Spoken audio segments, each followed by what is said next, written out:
Hello everyone, this is Sarmishta. Welcome to your channel. Keep learning where learning becomes easy and enjoyable.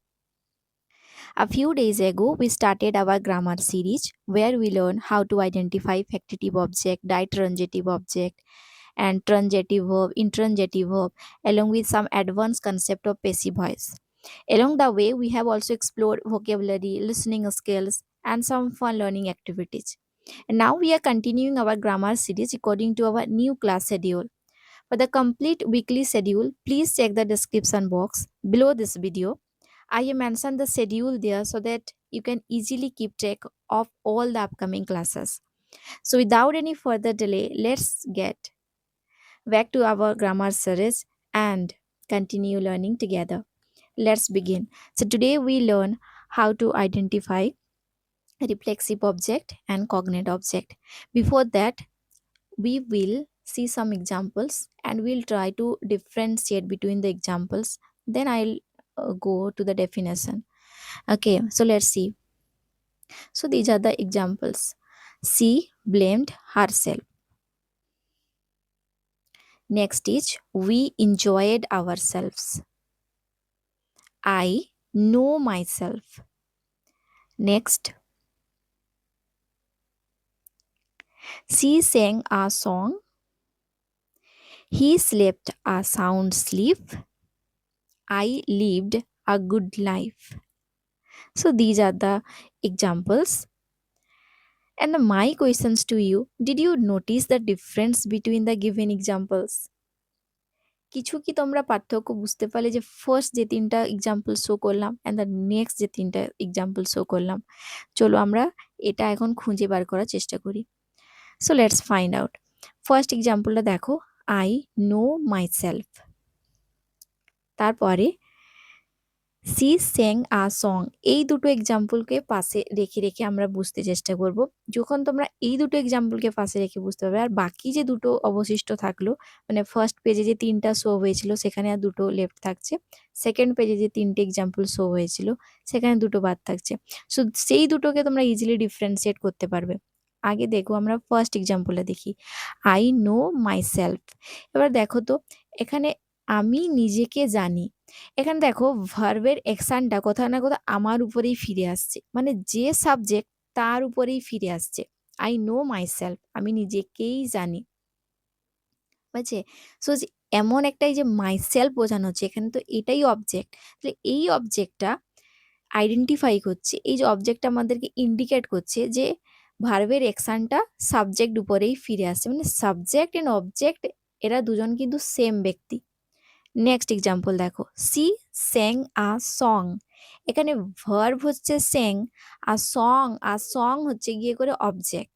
এবার দেখো তো এই song আর স্যাং দেখে করেই মনে হচ্ছে না যে এদের কিন্তু ক্রিয়েশনটা কোথাও না কোথাও সেম রুট ওয়ার্ড থেকে, মানে একটা রুট ওয়ার্ড সেখান থেকেই এই দুটো কিন্তু ওয়ার্ডসগুলো ক্রিয়েট হয়েছে। আমরা এইটুকু তো আন্দাজ লাগাতে পারছি, আমরা ধীরে ধীরে দেখবো যে কোনটা রুট ওয়ার্ড ছিল আর সেখান থেকে কিভাবে এই দুটো আহ, মানে স্যাং এবং আর সঙ্গের সৃষ্টি হয়েছে।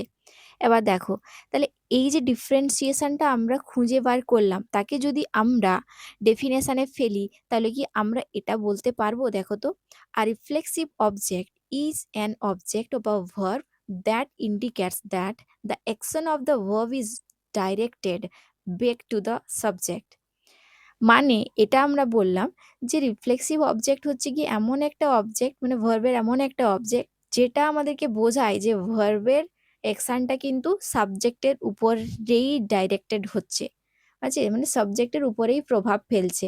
সহজে বোঝো যে এমন একটা অবজেক্ট যে আমাদেরকে বোঝালো যে ভার্ব যাই অ্যাকশন করছে সে সাবজেক্টের উপরেই প্রভাব ফেলছে। এবার দেখো এক্সাম্পলটা, উই এনজয়েড আওয়ার সেলভস। এবার দেখো আমরা নিজেরাই আনন্দ করছি। এবার উই এখানে সাবজেক্ট, এনজয়েড এখানে ভার্ব, অ্যান্ড আওয়ার সেলভস এখানে অবজেক্ট। এবার এই আওয়ার সেলফ যে অবজেক্ট, ও আমাদেরকে কি বোঝালো? যে সাবজেক্টের উপরেই ভার্বের ক্রিয়াটা, মানে ভার্বের প্রভাব পড়েছে। ভার্ব যাই অ্যাকশন করেছে সাবজেক্টের ওপরেই প্রভাব, মানে এনজয় হয়েছে, আনন্দ হয়েছে। এবার কারা আনন্দ করেছেন? আমরাই। ourselves বোঝালো যে আমরাই আনন্দ করেছি। মানে এখানে সাবজেক্ট অ্যান্ড অবজেক্ট সেম ব্যক্তিরা। হয়েছে? এবার দেখো, পরে যদি আমরা কগনেট অবজেক্টটাকে ডেফিনেশনে ফেলার চেষ্টা করি, তাহলে এটা আমরা বলতে পারি যে a cognate object is an object that comes from the same root as the verb. মানে এক্সাম্পলটা দেখো, I lived a good life. Verb এখানে লিভড, লাইফ এখানে অবজেক্ট, আ গুড লাইফ এখানে অবজেক্ট। এবার দেখো এই লাইফ কথাটাকে দেখো, আবার লিভড কথাটাকে দেখো, দেখেই আমরা বুঝতে পারছি যে এমন একটা শব্দ থেকে এরা উৎপত্তি হয়েছে যেটা একটাই একটা রুট ওয়ার্ড, আর সেখান থেকেই দুটোর উৎপত্তি হয়েছে। তাহলে কগনেট অবজেক্টটা সেটাই সেই অবজেক্ট যেখানে ভার্ব এবং অবজেক্ট সেম একটা রুট, মানে রুট ওয়ার্ড থেকে একটা উৎপত্তি হয়, ক্রিয়েট হয়। একটা রুট ওয়ার্ড, সেখান থেকেই ভার্বেরও উৎপত্তি, অবজেক্টেরও উৎপত্তি। চলো এবারে আমরা দেখব যে সেই রুট ওয়ার্ডটাই কি, যে যে যেখান থেকে ভার্বের উৎপত্তি হচ্ছে আর যেখান থেকে অবজেক্টের উৎপত্তি হচ্ছে। এখন দেখো রুট ওয়ার্ডকে আমি শো করেছি, কিন্তু আগে এক্সাম্পলটাকে আমরা ফিরে যাই। She sang a beautiful song, তাহলে রুট ওয়ার্ড সিং, কিন্তু পিঙ্ক কালারে যেখানে মেনশন করা আছে রুট ওয়ার্ড হচ্ছে গিয়ে সিং। এই সিং কথা থেকেই ভার্ব সেংয়েরও সৃষ্টি, সং অবজেক্টেরও সৃষ্টি। আছে? তাহলে রুট ওয়ার্ড একটা, আর সেই সেম রুট ওয়ার্ড থেকে ভার্ব অ্যান্ড অবজেক্টের উৎপত্তি হচ্ছে। এই রকমের অবজেক্টগুলোকেই আমরা কগনেট অবজেক্ট বলি। এমন অবজেক্ট যে ভার্বের রুট ওয়ার্ড থেকেই সৃষ্টি হয়েছে, এভাবে বুঝবে। দেখো নেক্সট এক্সাম্পল দেখো, রুট ওয়ার্ড আমি স্লিপ